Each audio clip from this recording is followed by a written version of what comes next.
Russian Dolls, alias Poupée Russe. Sa journée pour Nadia, interprétée par Natasha Lyonne, une New-Yorkaise, une trentaine d'années, assez rock'n'roll, cheveux en bataille, clope au bec et bière à la main. On plante le décor. On se retrouve en face de Nadia dans une salle de bain, le soir de son 36e anniversaire.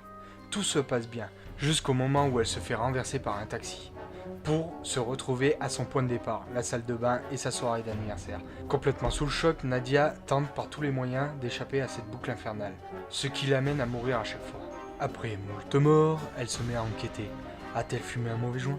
Est-elle victime d'un canular? Est-ce le purgatoire? L'immeuble est-il hanté?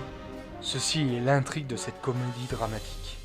Une série d'une dizaine d'épisodes de 40 minutes. Le schéma de cette série n'est pas inconnu.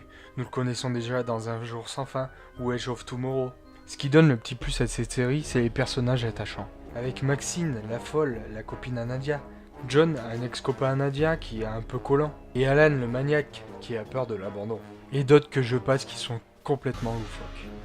Russian Dolls ne révolutionne pas le genre, mais offre une version attachante et efficace d'une histoire très connue, c'est-à-dire parfois hilarante et surprenante.